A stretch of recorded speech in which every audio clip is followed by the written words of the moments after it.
Alors, j'espère que tout le monde va bien. Partagez le direct, partagez le direct, partagez le direct. Partagez-le dans les différents groupes. Hein? Abonnez-vous surtout. Sur Info Afrique, c'est une nouvelle page. Donc, n'hésitez pas à vous abonner. C'est très important. Abonnez-vous massivement sur Info Afrique. Alors, l'incontournable va s'hydrater la gorge, c'est très important. L'incontournable. Oh, fratello mio, come stai? Io sono bene. Buona serata per te.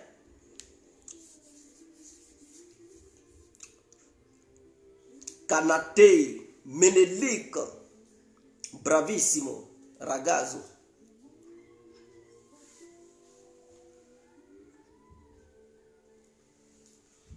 Vicky Ostra, buona serata per te.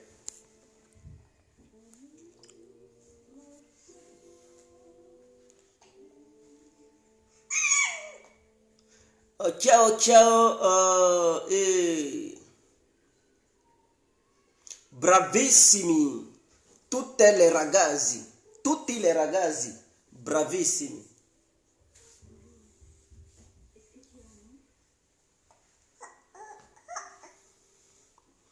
Vicky Ostra, tu sei un buon uomo. Tu hai una grande intelligenza. Bravissimo anche. Allora, pronto. Partagez le direct. Grazie frate. Ok, niente amico.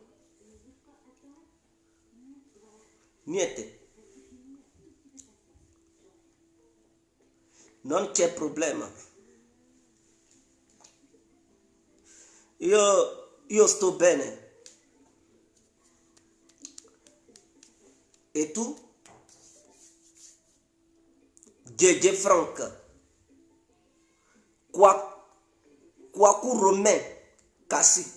Partagez le direct. Alors, mais avant de commencer, j'aimerais bel et bien m'hydrater la gorge parce que vous-même, vous le savez. L'incontournable.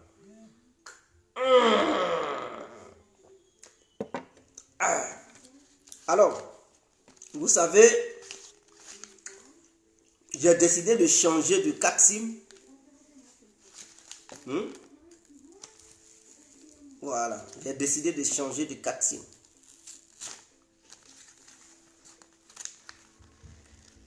Ça, c'est ma nouvelle 4 SIM. J'ai 4 SIM. Vous-même, vous le savez. J'ai une 4 SIM belge. Non, j'ai dit belge. Une 4 SIM française. Nous, on appelle ça GSM. Donc,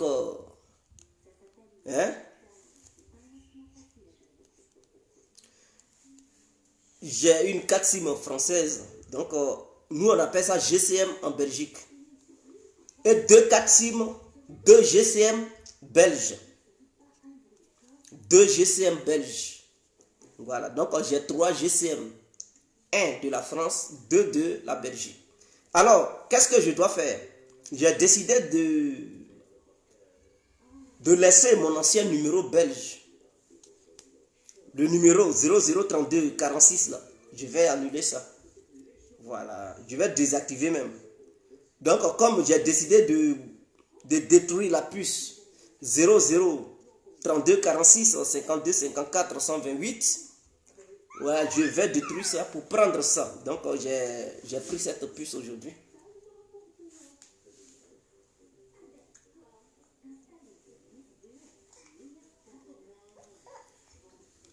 Donc, j'ai décidé de prendre une nouvelle puce aujourd'hui.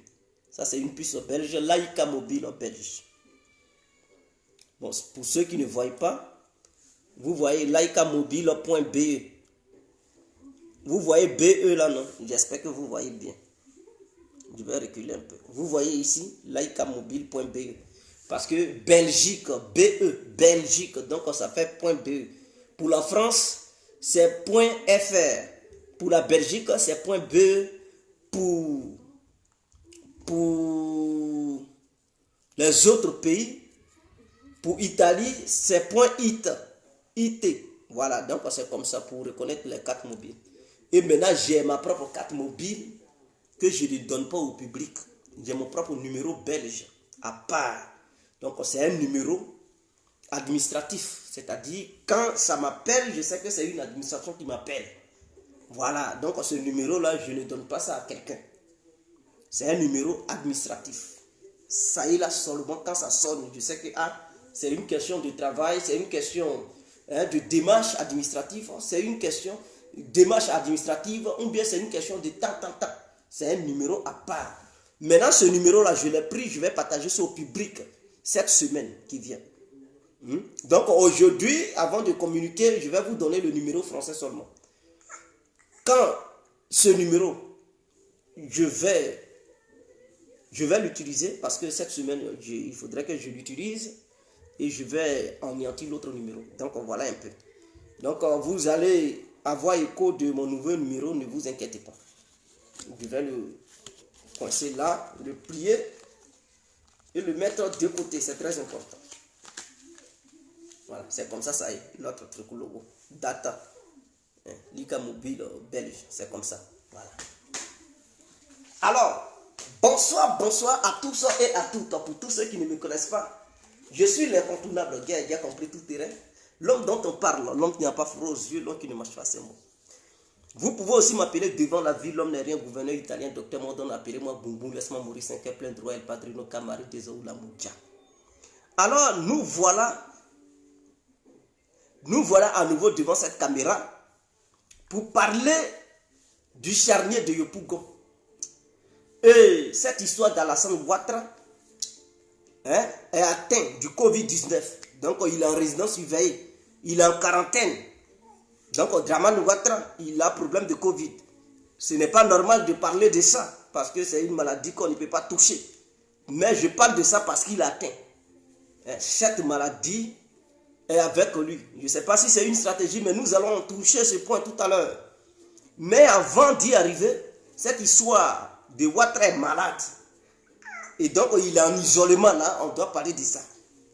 Maintenant, en dehors de ça, nous allons toucher le point du charnier de Yopougon. Avant de commencer, j'aimerais bel et bien m'hydrater la gorge. Donc, je vous recommande humblement et sagement de me permettre à m'hydrater la gorge. L'incontournable. L'incontournable.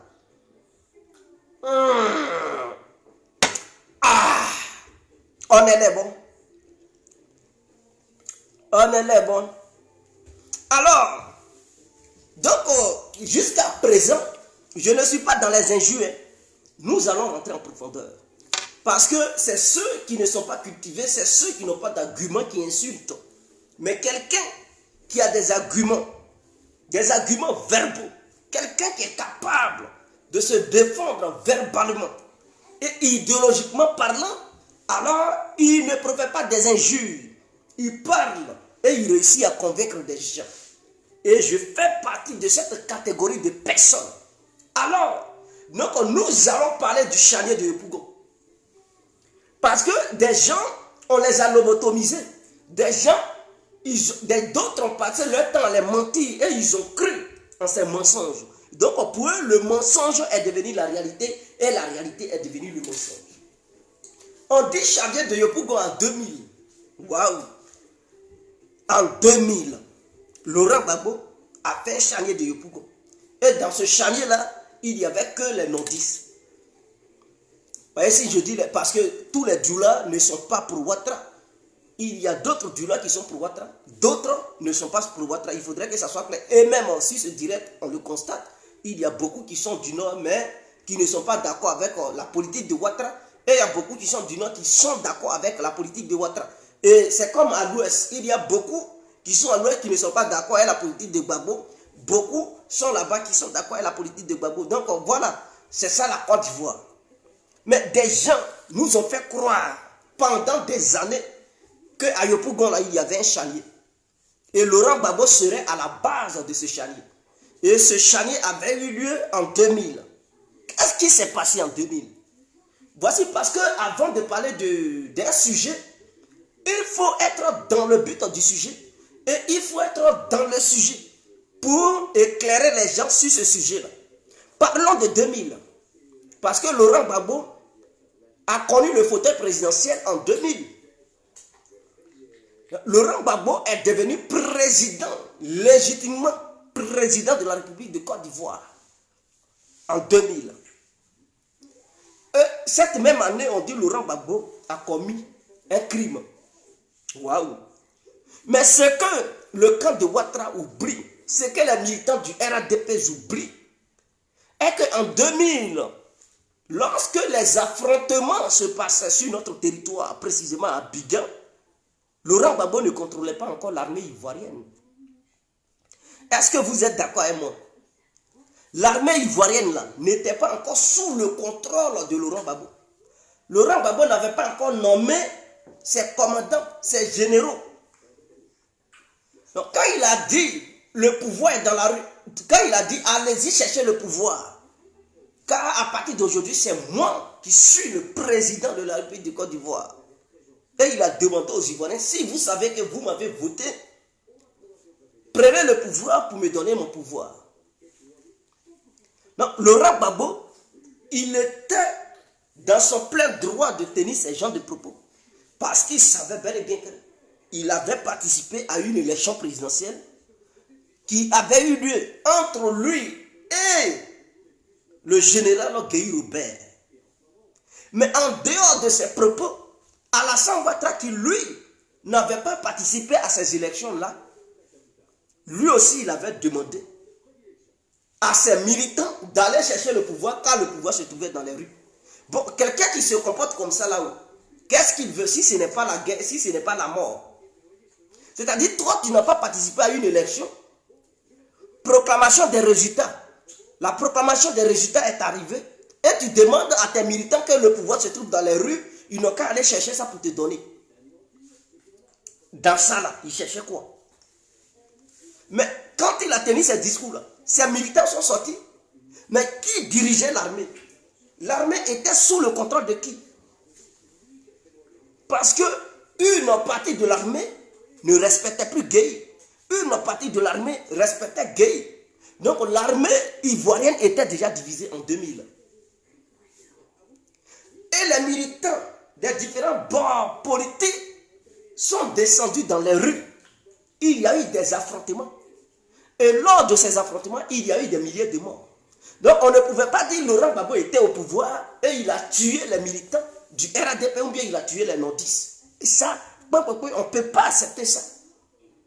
Voyez, Laurent Gbagbo lui-même, il luttait avec ses militants pour prendre le pouvoir. Gueye, lui aussi, là, il luttait les militaires parce que il était dans un char de combat. Les militaires transportaient Gueye pour l'accompagner au palais présidentiel, n'est-ce pas? Maintenant, les militants de Ouattara, eux aussi, ils sont descendus sur le terrain. Eux aussi, là, ils partaient lutter le pouvoir pour donner ça à Ouattara. Sachant bien que Ouattara n'a pas participé à une élection quelconque en 2000. Mais ils partaient chercher le pouvoir. Ils partaient chercher quoi? Si ce n'est pas coup d'État, ils partaient faire. C'est coup d'État, ils partaient faire. Donc, ceux qui sont sortis au nom d'Alassane Ouattara, au nom du RDL, eux là, leur objectif c'était de faire quoi? Si ce n'était pas pour créer le chaos, et la terreur et la mort, ils partaient chercher quoi? Toi, tu n'as pas participé à une élection et on dit, ah, deux personnes se battent parce qu'ils sont allés aux élections et toi, tu quittes de nulle part, tu dis non, tes clients, tes militants ont qu'à aller prendre le pouvoir. Tu cherches quoi? Si ce n'est pas palabre, si ce n'est pas guerre, si ce n'est pas le désordre, si ce n'est pas la mort là, tu t'en vas chercher quoi? Tu envoies tes militants là, c'est pourquoi? Ils s'en vont chercher quoi? Est-ce qu'ils t'ont voté? Non. Donc, Gbagbo ne contrôlait pas encore l'État. Laurent Gbagbo n'avait pas encore nommé des ministres pour dire celui-là est mon ministre de la Défense, celui-là est mon premier ministre, celui-là... Non, il n'avait pas encore nommé de gouvernement. En ce moment-là, il y a eu des morts. Donc, ce charnier-là, on ne peut pas dire ça fait partie du gouvernement, de la responsabilité de Laurent Gbagbo. Ce n'était pas sous la gouvernance de Laurent Gbagbo que ce charnier a eu lieu. Mais c'était dans le désordre de tous les partis politiques de Côte d'Ivoire que ce charnier-là a eu lieu. Mais il faudrait que Bédié même aussi avait envoyé ses militants, PDCI, RDA, d'aller chercher aussi le pouvoir. Ouattara envoyé, Gbagbo envoyé, Gueye aussi il a envoyé. Les gens sont morts là, vous dites non c'est Gbagbo. Parce que cette année-là, Laurent Gbagbo avait pris le dessus et il est devenu président de la République. Donc tous ces gens qui étaient morts ce jour-là, on les a pris pour les enterrer. Parce que c'était des heures chaudes. On les a enterrés et vous dites non, ce charnier-là c'est Gbagbo qui a fait ça. Et que ceux qui sont là-bas, là, ce sont des nordistes seulement. Ah, RADP, vous êtes sérieux là? Ah, pourtant, plus tard, nous avons constaté que, avant que ce charnier ne voie le jour, l'objectif des militants, sinon que la milice de Ouattara, je les appelle là, les miliciens de Ouattara, c'était des militants déguisés en milice, parce qu'ils avaient un objectif. Leur objectif là, c'était d'aller commettre des crimes pour qu'une fois Laurent Gbagbo au pouvoir, ils allaient utiliser ça comme justificatif pour préparer leur rébellion de 2002. Ils allaient dire Laurent Gbagbo a tué des nordistes. Donc ces gens, quand ils sont sortis pour aller sur le terrain, c'est pas pouvoir là ils voulaient. Eux là, ils partaient tuer. Donc cette histoire de Bakavé là, c'est pas aujourd'hui ça a commencé. C'est depuis les années 2000 que Ouattara était dans cette tendance, en envoyant des microbes, des voyous, pour aller commettre des crimes, dans le seul but de mettre ça sur la tête de l'autre. Parce qu'il savait que les médias internationaux étaient du côté de Ouattara. Donc, l'affrontement qu'il y a eu en 2000, là, les gens qui étaient morts là, c'est ça là. Ils ont dit non, c'est Gbagbo seul qui a tué ces gens-là. Mais quand ces gens mouraient, Gbagbo n'était pas encore président. Il n'avait pas encore prêté serment. Il n'avait pas encore prêté serment. Donc, il y avait un cafouillage total. Donc, si des gens sont morts, on ne peut pas dire c'est lui-là qui a tué les gens. Non, c'est inadmissible. Et aujourd'hui, tous les nordistes, c'est pas tous les nordistes, mais une grande partie du Nord a ça dans la tête. Parce que les nordistes qui sont éclairés, ils ont compris que c'était du mensonge. Une partie de la population du Nord a ça dans la tête, comme quoi Laurent Gbagbo a fait un charnier de Yopougon. Mais quand on leur demande, mais ce charnier a vu le jour quand? Quand est-ce que Laurent Gbagbo a envoyé des gens pour tuer des gens? Disons quand il a pris le pouvoir. Quand il a pris le pouvoir, à quel moment? Dans quel mois il envoyait des gens pour dire non, qu'à tuer des gens? Non. Ils ne sont pas capables de dire non, c'est quand il y avait le désordre. Avant qu'ils ne prennent le pouvoir, là, le désordre, là, c'est là les gens sont morts. Maintenant, s'ils sont morts là, qui les a tués? Est-ce que c'est Gbagbo qui a dit non, qu'à les tuer? Parce que le discours de Gbagbo qu'on a vu là, ce n'était pas un discours qui envoyait des militants pour aller tuer des nordistes, non. Et son discours là, il n'a pas orienté ça vers les gens du Nord. Parce qu'il faudrait que ça soit clair. Laurent Gbagbo là, il faisait affrontement avec Gueye. Lui, son adversaire là, en 2000 là, c'était Gueye, ce n'était pas les nordistes. Parce qu'il faudrait que les gens comprennent, avant de mentir là, il faudrait qu'ils ouvrent leur cerveau. Laurent Gbagbo n'était pas dans une confrontation avec Alassane. D'ailleurs, il y a eu beaucoup de nordistes qui avaient voté Laurent Gbagbo en 2000. Beaucoup de nordistes, des ressortissants du Nord, là, qui avaient donné leur voix à Laurent Gbagbo. Comment ce même Laurent Gbagbo va se retourner contre ces mêmes nordistes pour dire allez-y, tuez-les, massacrez-les, faites un charnier? Jamais. Est-ce que vous comprenez? Donc les nordistes qui lui avaient donné leur voix en 2000, là, Laurent Gbagbo ne pouvait pas envoyer des gens pour tuer des nordistes en 2000. Ces gens sont morts. Et ceux qui sont morts là, ce ne sont pas des nordistes seulement. Il y a toutes sortes d'ethnies parmi les morts. Donc on ne peut pas attribuer tous ces morts-là aux gens du Nord. Non, on ne peut pas dire que ce sont les gens du Nord seulement qui sont morts. Puisqu'ils n'étaient pas les seuls qui étaient sur le terrain. Laurent Gbagbo, en 2000, là, lui, il affrontait Gueye. Il n'avait rien à voir avec Alassane Ouattara. Son problème, ce n'était pas Ouattara. Son problème, c'était Gueye, qui ne voulait pas reconnaître sa victoire. Et il bataillait contre Gueye. Laurent Gbagbo, lui, il avait à ses côtés le peuple. Et Gueye, à son côté, là, lui, il avait les militaires. Des militaires qui ne voulaient pas laisser leur général Gueye Robert tomber, qui voulait installer Gueye coûte que coûte. Et les jeunes patriotes qui, eux, ils voulaient faire barrage aux militaires. Il y a eu même des jeunes qui se sont couchés devant les chars de guerre pour dire, mais si vous voulez installer Gueye là, marchez sur nos corps. Est-ce que ces jeunes-là, ils étaient dans une confrontation avec les jeunes du Nord? Est-ce qu'ils étaient là à affronter les jeunes du Nord? Non. Eux là, ils avaient affaire aux militaires. C'est quand Ouattara a dit le pouvoir se trouve dans les rues. C'est là, Alassane Ouattara a tout mélangé. Quand il a dit le pouvoir se trouve dans la rue, donc allez-y prendre le pouvoir pour me donner. Donc ceux qui sont sortis au nord d'Alassane Ouattara là, eux là, ils partaient chercher quoi? Ils sont partis là. Pour eux là, les ressortissants de Gueye, ils étaient les ennemis de Ouattara. Les ressortissants de Gbagbo, c'est-à-dire les militants de Gbagbo, les militants de Gueye, ils étaient des ennemis aux militants d'Alassane Ouattara. Parce que les militants d'Alassane Ouattara, ils combattaient tous ceux-là. Ils combattaient les militants de Gbagbo et les militants de Gueye. Pour eux là, il fallait balayer les militants de Gbagbo, balayer les militants de Gueye Robert pour prendre le pouvoir et donner ça à Ouattara. Et ça a créé un affrontement. Voilà d'où vient cette histoire d'affrontement. Et suite à cet affrontement, il y a eu des morts. Vous allez dire, les militants de Ouattara, ils n'ont pas tué aussi des gens. Ils ont tué. Les autres militants aussi ont tué. Ils se sont massacrés entre eux. Donc, il s'agissait du peuple ivoirien qui se massacrait entre lui-même.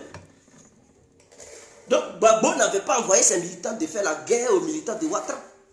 Voilà d'où vient cette histoire de charnier. Et suite à ce massacre, il y a eu des milliers de morts. Et ces morts-là, on les a enterrés dans un trou, un gros trou, on les a mis dedans pour les enterrer. Et c'est suite à ça, Laurent Gbagbo est venu au pouvoir. Quand il est venu au pouvoir, ils sont allés prendre des gens pour dire, ah, c'est un charnier de Yopougon, c'est Laurent Gbagbo qui a tué les militants de trucs d'Alassane Ouattara. Vous voyez comment Ouattara a utilisé cette affaire pour manipuler ça. Et la presse internationale a récupéré ça pour faire une propagande. Comme quoi Laurent Gbagbo a commis un charnier. Mais pourquoi Alassane Ouattara est au pouvoir? Pourquoi il ne parle plus de ce charnier? Pourquoi il ne juge pas Laurent Gbagbo en tant que quelqu'un qui a commis un charnier? Parce que sur cette histoire de charnier là, il n'y a pas eu de truc de quelqu'un qui a été blanchi ou bien quelqu'un qui a été... une loi qui a été votée pour dire non, il ne faut pas, ils vont poursuivre l'auteur du charnier. Par exemple, Ouattara, il était dans l'opposition, il utilisait cette histoire de charnier pour pousser les nordistes à haïr Laurent Gbagbo, à avoir la haine contre Laurent Gbagbo. Maintenant qu'il est au pouvoir là, pourquoi il ne soulève pas cette histoire de charnier pour dire Gbagbo a provoqué ce charnier? Pourquoi il ne soulève pas cette affaire de charnier pour dire Laurent Gbagbo a tué des nordistes? Et qu'il a créé un charnier à Yopougon? Non. Est-ce que vous le voyez? Il parle de ça, il ne parle plus de ça. Il ne parle plus de ça. Ouattara là, il ne parle plus de ça. C'est qu'il utilise maintenant, ah, Gbagbo, BCAO. Parce que lui, son vœu là, c'était de condamner Gbagbo. Donc quand ils ont envoyé Laurent Gbagbo à la CPI là, si Ouattara disposait de toutes ces preuves là, il allait condamner Gbagbo. S'il avait des preuves du charnier de Yopougon, il y a longtemps, Gbagbo n'allait pas sortir de la CPI. Parce que Fatou Bensouda a fait remonter les enquêtes depuis 2002. Ce qui s'est passé en 2010 là. Ils ont dit 2010 bien sûr, mais après ils ont fait remonter ça en 2002. Donc, dans les années 2000 et 2002, pour voir clair dedans. Donc, s'ils reprochaient quelque chose à Laurent Gbagbo, ils allaient apporter les preuves du charnier pour le condamner. Mais du coup, à la CPI, on n'a pas vu une histoire de truc au charnier dedans. Hein. Même dans le procès contre Gbagbo en Côte d'Ivoire, ils n'ont même pas parlé du truc du charnier. Ils ont dit BCAO. BCAO. Ils se sont appuyés sur cette histoire de BCAO. Mais pourquoi Ouattara, qui avait accusé Laurent Gbagbo pendant des décennies d'avoir commis des crimes envers les nordistes, d'avoir créé un charnier à Yopougon, pourquoi étant au pouvoir, il ne soulève pas ces dossiers? Et il s'appuie sur autre dossier dans le seul but de condamner Laurent Gbagbo. Tout simplement, Ouattara, il sait qu'en étant au pouvoir, s'il soulève ce dossier pour dire c'est Gbagbo et qu'il y a un procès, les papos seront cassés. Donc il est obligé de mettre ça de côté. Parce qu'ils vont faire sortir des vraies preuves, des vrais papas pour dire, mais c'est toi qui avais envoyé aussi tes militants, donc tu es complice de ce qui s'est passé. Donc il ne touche pas, partout où Ouattara est impliqué là, lui il ne touche pas les dossiers. Hein. Remarquez bien Alassane Ouattara. Dans la rébellion, quand on parle de rébellion, avez-vous déjà vu Alassane Ouattara soulever la question de la rébellion? Pourquoi les rebelles ont touché? Il ne jamais, il ne parle jamais de ça. Parce que d'autres vont dire que Gbagbo a initié les rebelles et tout. Donc on ne peut plus revenir sur ça. Ah, mais Soro Diom, à qui Laurent Gbagbo avait donné maison et tout ça là, est-ce que Ouattara n'est pas remonté dans le temps pour arracher ça à Soro Diom, pour dire Soro Diom avait commis une fraude? Pour ça là, ils l'ont poursuivi, non? Sa maison de Makori, soit disant 1 milliard, comme il y a 500 millions de francs CFA là, est-ce que c'était une fraude? Mais est-ce que c'est sous le gouvernement de Ouattara que Soro avait eu ça? C'est sous le gouvernement de Gbagbo. Et Soro avait été initié, mais Ouattara il n'a pas tenu compte de ça. Il est remonté dans le temps. Donc si Ouattara il était déterminé et qu'il n'était pas impliqué dans certaines choses, il allait soulever les dossiers qui fâchent, les dossiers sur lesquels le peuple ivoirien l'attend. Mais il ne touche pas à ces dossiers, il sait, partout où Ouattara, il sait qu'il est impliqué là, vous allez le voir, il ne touche jamais ces dossiers. Il ne touche pas ça. Sur cette histoire de rébellion, Ouattara ne peut jamais toucher ça pour juger quelqu'un. Cette histoire de charnier là, Ouattara ne peut pas toucher ça. Il était opposant, donc il utilisait ça pour faire de la propagande, pour pousser les gens du Nord à se rebeller contre Laurent Gbagbo. Et il a su bien le faire. Avec le soutien de la presse internationale, il a réussi à mentir aux gens du Nord. Et beaucoup ont cru. Ah, justice. Ouattara, il est là maintenant. Est-ce qu'il soulève encore les dossiers? Il a accusé qui en Côte d'Ivoire là-bas, depuis qu'il a pris le pouvoir, d'avoir fait ce charnier-là. Et qui a été condamné au nom de ce charnier de Yopougon? Puisqu'il dit c'est Gbagbo, Gbagbo est là. Est-ce qu'ils ont déjà condamné Laurent Gbagbo au nom de ce charnier? Non, il ne parle pas de ça. Parce qu'il sait que s'il parle de ça là, pour convoquer Laurent Gbagbo dans un tribunal, les papos vont se casser. Il ne touche pas à ces dossiers-là. Il ne touche pas à ces dossiers-là. Il voit ça et puis il contourne. Lui, c'est BCAO, BCAO, BCAO. Mais il n'a jamais parlé de la BCAO de Bouaké qui a été cassée. Parce que Ouattara a son œil dedans. Vous comprenez?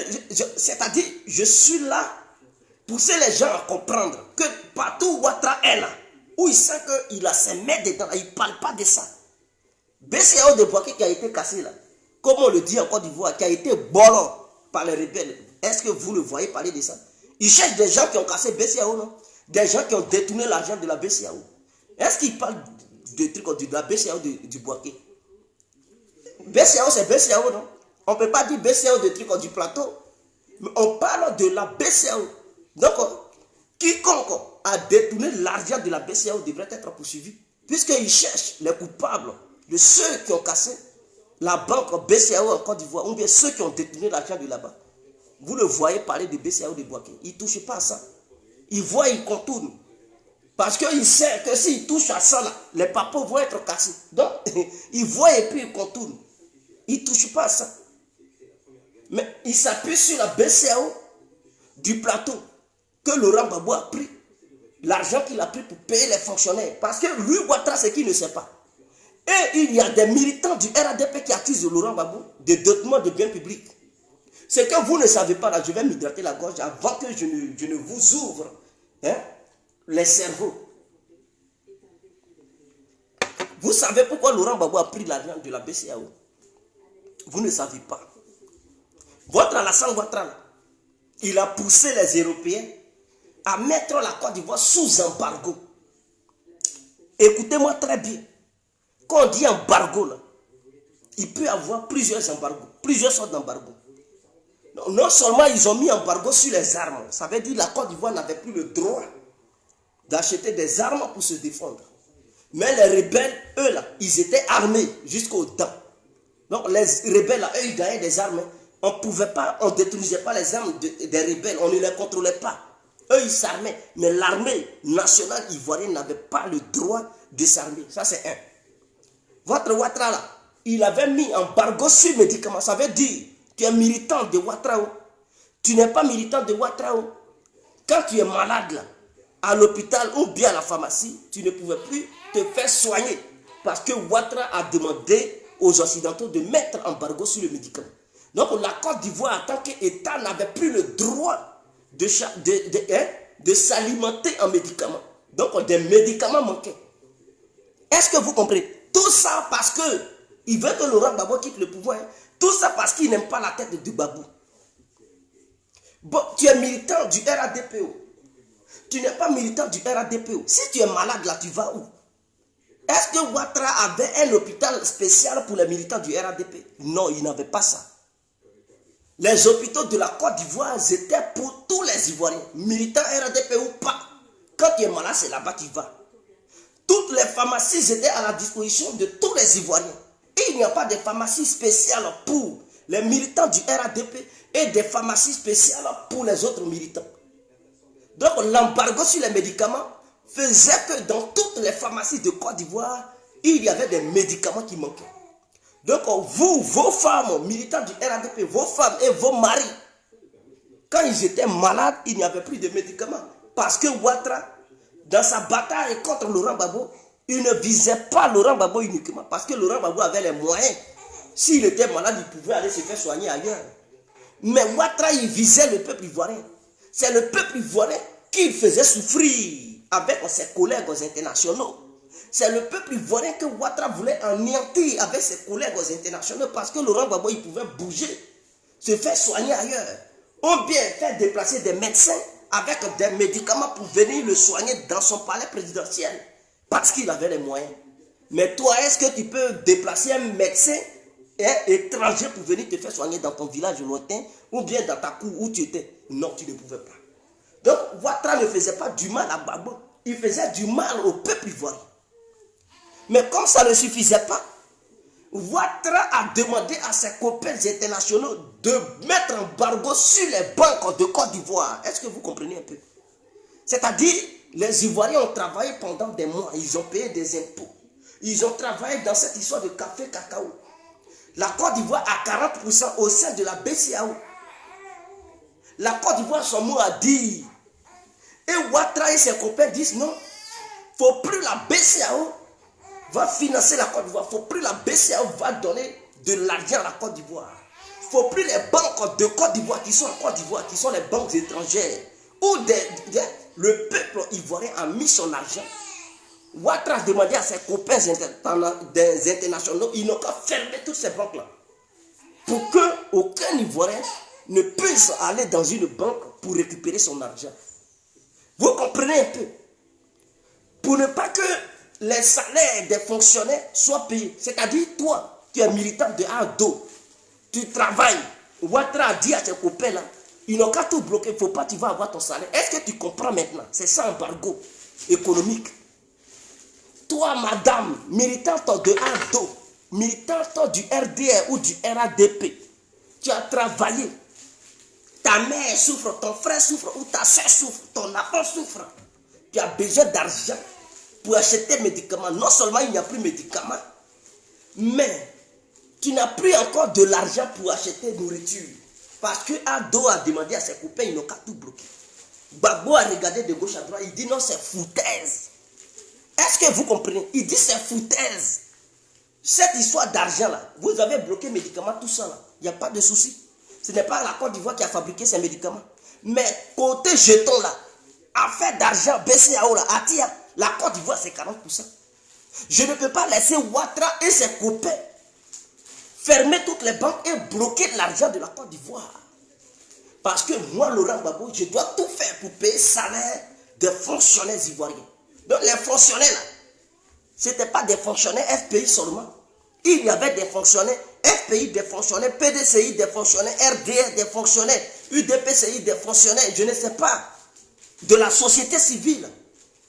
Il y avait toutes sortes de fonctionnaires. Laurent Gbagbo dit, bon, ok, si vous voulez aller sur ce terrain, alors je prends la part de la Côte d'Ivoire. Donc, l'argent de la Côte d'Ivoire qui se trouvait à la BCEAO, que Ouattara et ses copains voulaient verrouiller pour ne pas que nous, population ivoirienne, nous qui travaillons, en ce moment-là, d'avoir notre salaire là, Laurent Gbagbo a récupéré tout jeton.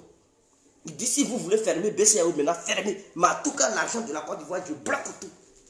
C'est comme ça il a bloqué. C'est ça qui énerve Ouattara. Et puis il dit non, Gbagbo a fait détournement de biens publics. Mais cet argent-là, c'est ce qu'il a pris pour payer le salaire des gens. Dans ça encore, on n'a qu'à vous expliquer ça dans quelle langue. Et vous êtes derrière Ouattara, Gbagbo a détourné. Ah, tu es mauvais. Hein? Gbagbo a fait ça pour te payer ton argent là. Tu t'es débrouillé, c'est-à-dire tu as été à l'école. Tes parents t'ont mis à l'école jusqu'à ce que tu as eu travail. Tu travailles maintenant, tu dois jouir de ton salaire. Ouattara, lui et ses copains, ils bloquent. Laurent Gbagbo va contre eux. Et puis il prend l'argent, il dit non, vous ne pouvez pas bloquer ça. Parce que mes concitoyens ont travaillé, ils méritent leur salaire. Il prend le jeton et puis il vous paye vos salaires chaque fin du mois. Toi, tu n'es pas d'accord, tu fais bloc à Ouattara pour dire non, Gbagbo a détourné l'argent. Mais il faut être ingrat, il faut être malhonnête pour se comporter comme ça. Et c'est ce que les gens du RADP font.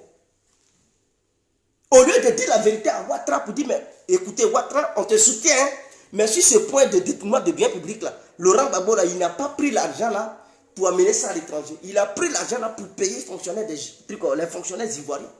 Ce n'est pas comme ceux qui ont bolon, qui ont cassé la BCAO de Bouaké, qui n'ont pas donné l'argent qui était dans la BCAO aux fonctionnaires de Côte d'Ivoire. Eux-mêmes, ils ont pris l'argent là pour leur propre bien-être.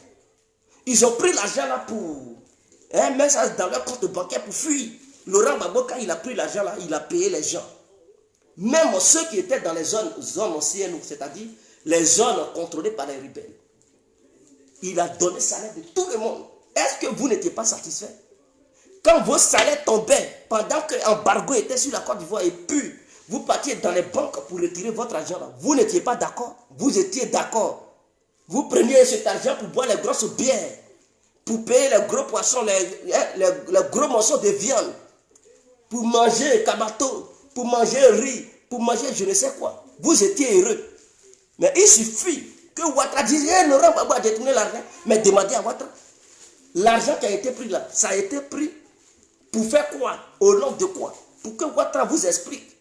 Et vous allez comprendre que entre Gbagbo et Ouattara là, lui qui voulait le bien du peuple, c'était Gbagbo. Parce que lui, il se battait pour que toi, militant de ADO là, tu puisses recevoir ton salaire. Ouattara, lui, il se battait pour que toi, militant d'ADO, tu ne puisses pas recevoir ton salaire. Voilà la différence entre Laurent Gbagbo et Ouattara. Mais dans ça, là, vous vous êtes mis derrière Ouattara parce que vous avez la haine.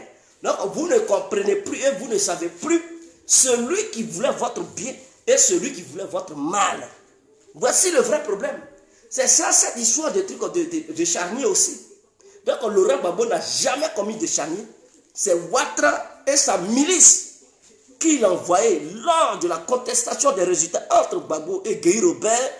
Ce sont les miliciens de Dramane Ouattara qui ont coulé le sang, qui ont fait couler le sang, qui ont tué des gens dans le seul but de mettre l'enfer sur Laurent Gbagbo pour le discréditer aux yeux du monde entier, pour dire que Laurent Gbagbo était un sanguinaire, était un tueur. Mais en réalité, c'est Ouattara qui est dans l'ombre qui a envoyé ces gens-là d'aller tuer. Et donc, cette histoire de microbes et de Baka vert, ça ne date pas d'aujourd'hui, ça date depuis 2000. Que Ouattara a toujours utilisé les microbes pour couler le sang du peuple ivoirien. Et il ne reconnaît jamais. Quand il fait cela, il met ça toujours sur les autres. Donc voici un peu cette histoire de charnier de Yopougon. Parce qu'il fallait que j'éclaire les uns et les autres pour qu'ils puissent avoir les yeux ouverts pour ne pas gober les mensonges. Parce que les gens du RADP, ils sont professionnels dans le mensonge. Donc quand ils te parlent comme ça, avec le mensonge, tu vas croire. Faites attention. Quelque chose, ce qu'ils vous diront. Faites attention. Ne prenez pas ce qu'ils disent dès la première minute comme la vérité absolue. Car tout ce qu'ils disent, c'est du mensonge.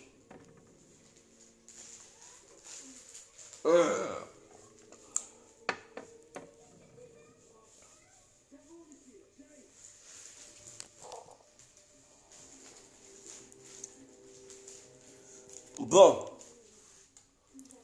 Alors, donc, je viens de voir, on dit Alassane Ouattara atteint de cette maladie Covid-19. Donc, il est en quarantaine. Ah, Dramane. Est-ce que ce n'est pas du mensonge? Parce que moi, je ne crois pas à ce genre de choses. On dit 7 août arrive. Gbagbo t'a donné liste de 110 prisonniers. Il faut les libérer. Il faut faire communiquer le 6 août. Pour libérer les gens, tu as promis à Laurent Gbagbo que tu allais faire un effort pour les libérer le plus tôt possible. 7 août arrive, où tu vas tenir grand discours, où les Ivoiriens t'attendent. Ils veulent t'écouter et voir ce que tu peux faire. Maintenant, tu dis non, tu as Covid-19. On te met en quarantaine pour ne pas tenir de discours. Ah, Draman! On peut mentir comme ça, mais les gens du RADP, là, ils sont professionnels. Hein.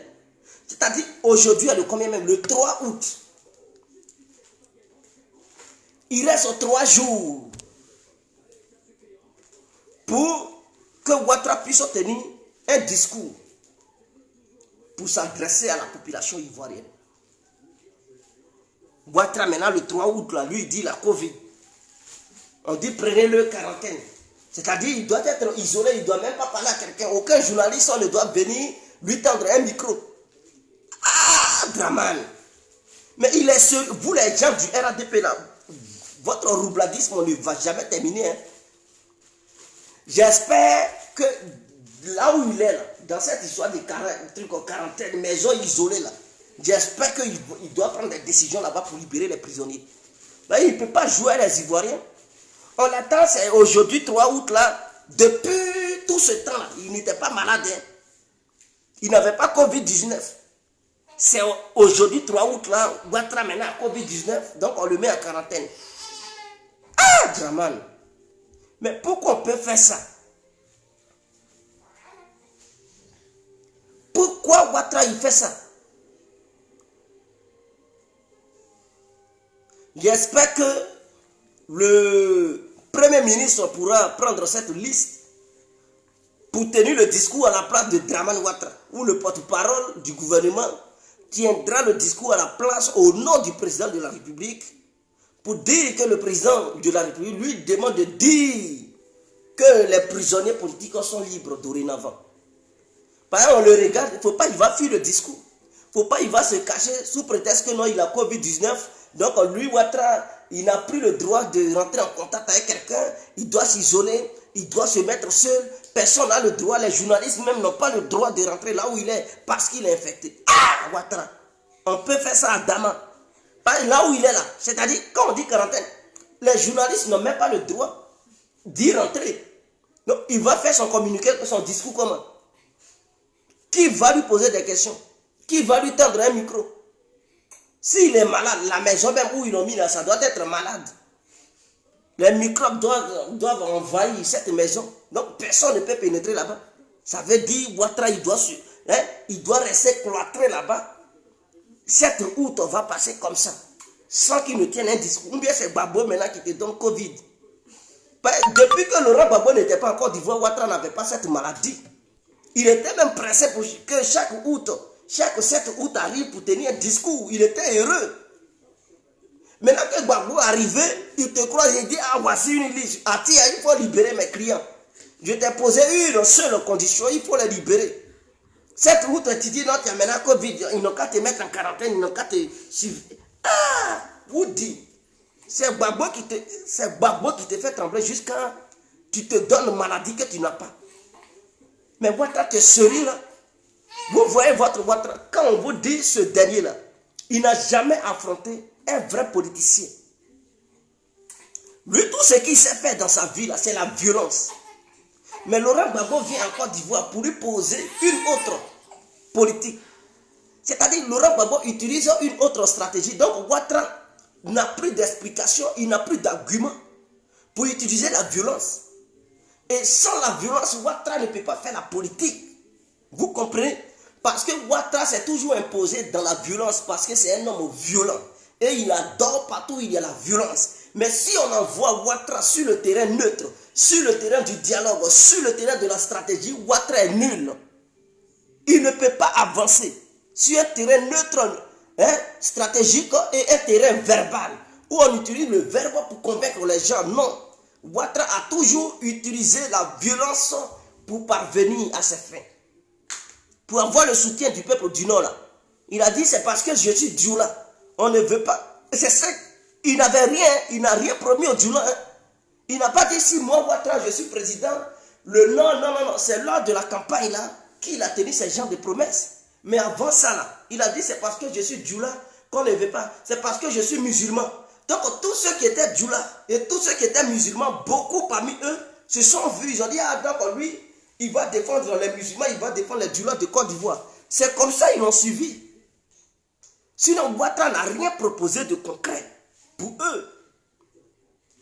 Donc, il a toujours utilisé le langage violent et la violence physique pour parvenir à ses fins. Mais si on dit parler posément, sagement, convaincre avec des idéaux, sans tout en n'utilisant pas la violence, Ouattara ne peut pas progresser. Voilà pourquoi depuis qu'il règne et que Laurent Gbagbo n'était pas là, il a toujours utilisé la violence pour empêcher ses opposants de parvenir, de le mettre en difficulté. Donc Laurent Gbagbo étant arrivé en Côte d'Ivoire, lui n'utilise pas la violence. Parce qu'il sait que la violence est le point fort de Ouattara. C'est le point fort de Ouattara parce que la communauté internationale est toujours derrière Ouattara. Et la communauté internationale apportera toujours son soutien à Ouattara. Donc pour nuire Ouattara, Laurent Gbagbo l'envoie sur un autre terrain, le terrain du dialogue. Le terrain de la politique sage. Ouattara n'étant plus capable de jouer sur ce terrain avec Laurent Gbagbo, il est obligé de dire j'ai Covid-19. Il est obligé parce que oui, Gbagbo est sur terrain, Gbagbo va l'écouter. Ouattara, tu vas tenir quel discours le 6 août, à la veille de l'indépendance de la Côte d'Ivoire? Tu vas tenir quel discours? Les Woudis sont sur terrain, ils vont t'écouter. Et quand ils vont écouter, ils vont dire que Ouattara n'est pas élégant dans ses propos. Il n'est pas à la hauteur. Donc, Laurent Gbagbo qui met des actions au nom de la paix. Et Ouattara qui dit qu'il parle de la paix, donc tout le monde l'attend. À la veille du 6 août, du 7 août, pour voir quel discours il va tenir. Et son discours, là, on va voir si ça va être suivi des actes. Donc, Ouattara n'étant plus en mesure, ou bien Ouattara ne voulant pas libérer les prisonniers politiques. Ouattara qui ne veut pas mener des actes, poser des actes de la paix, il est obligé d'inventer n'importe quoi pour s'échapper, pour échapper à ce discours que tout le monde attend. Donc il va dire il est malade, il va se cacher. Ils ne vont même pas tenir un discours. Ils vont tenir un petit discours. Ouais, le président dit il vous salue, ceci, cela, mais il ne se porte pas bien. Mais quand il va se rétablir, voilà, il aura le temps de tenir un discours pour s'adresser au peuple ivoirien et tout. Et il va dépasser cet événement clé. Ce grand jour que les Ivoiriens attendent. Parce qu'il sait qu'en face, il y a des vrais. Il y a des vrais. Par exemple, Gbagbo là, il va tenir aussi son discours. Hein. Ah, c'est indépendant, c'est un ancien chef de l'État. Il va tenir un discours. Avant le discours de Dramane, Laurent Gbagbo va tenir son discours. Où il va s'adresser aux Ivoiriens. Où il va parler de la paix. Où il va parler de la libération. De tous les prisonniers et tout. Donc Ouattara ne veut pas tenir un discours qui va aller contre le discours de Gbagbo. Parce que le discours de Gbagbo ne sera pas un discours de la haine, un discours de la guerre, un discours de la division, mais ça va être un discours de la paix, un discours où il va demander les actes de la paix. Mais si Ouattara, en dehors du discours de Gbagbo, si Ouattara s'en va tenir un autre discours qui ne reflète pas un discours de la paix, les gens sauront tout de suite que ah, donc c'est Ouattara qui n'est pas prêt pour la paix. Donc il est obligé de dire ah, il a Covid pour se cacher, parce qu'il ne veut pas tenir des discours. Parce qu'il sait que s'il tient un discours, ça va être un discours de la haine, un discours de la guerre, un discours de la division, un discours qui ne reflète pas aux actes de la paix.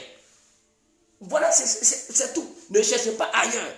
Donc c'est ce Ouattara-là que nous avons en Côte d'Ivoire. C'est ce Ouattara-là que nous avons en Côte d'Ivoire. Donc il est obligé d'inventer n'importe quoi pour se dédouaner. Parce que les Gbagbo sont là, les politologues sont sur pied. Ils analysent cas par cas. Ils vont écouter minutieusement les discours de Ouattara. Et ils vont voir si Ouattara est prêt pour la paix ou bien s'il va continuer sur ce chemin de la guerre. Et aussi, eux aussi, là, ils vont prendre leurs responsabilités pour dire, bon, écoutez, nous, on a déjà fait les premiers pas. On voulait la paix et tout, mais quand nous voyons Ouattara là où il va, là, il n'est pas prêt pour la paix. Et donc, Ouattara ne voulant pas cette confrontation, il est obligé de dire la Covid pour fuir le débat. C'est tout. Donc, on l'attend. Ouattara, on t'attend. Une fois qu'il était dans ta résidence, viens parler aux Ivoiriens. En tout cas, Gbagbo, les Kone Katina, les trucs, les Damana Pika, ils sont sur pied. Les Soro Guillaume, depuis leur cachette, ils te regardent avec des jumelles. Les Blé Boudé, depuis leur position, à tout cas, tout le monde te regarde. Bédier, il est dans son coin à Daoukro. Il t'assiste. Le peuple ivoirien te regarde. Viens tenir le discours. Il ne faut pas fuir le débat pour dire qu'il y a Covid. Non, non, non, non. C'est le jour important, le jour le plus important de l'histoire de la Côte d'Ivoire. Tu ne peux pas dire qu'il y a Covid, tu ne peux pas fuir. Non, non, non, on veut te voir, même si tu es dans ta résidence, si c'est dans les toilettes. En tout cas, amenez une caméra à Draman Ouattara. Ah oui, amenez-le une caméra là-bas. Mettez ça pour que, depuis là où il est là, quand il va parler, ça va être retransmis en direct à la RTI. Ah oui, c'est pas cette histoire de Covid, il va se cacher. Non, non, non, non, non. En tout cas, si des journalistes peuvent aller là-bas habillés en des gens comme si c'est des gens Armstrong qui vont sur la lune, qui vont se protéger contre cette maladie, mais en tout cas, apprêter toutes sortes de vêtements, toutes sortes de tenues, avec des caméras pour aller interviewer Ouattara. Que ce soit dans sa chambre, sur son lit, il doit être interviewé. Vous devez lui donner le micro, il doit s'adresser aux Ivoiriens. Covid, ce n'est pas sa bouche qui est malade. Hein. Ils n'ont pas dit il ne peut plus parler. Non, non, non, on dit il est malade, il ne se sent pas bien, mais il parle quand même. Il parle. Donc, ou bien il va encore fuir pour aller en Europe. Il est capable, hein, parce que Ouattara, il n'est pas garanti. Il est capable de dire, ah, Covid, je m'avais en Europe pour me faire soigner.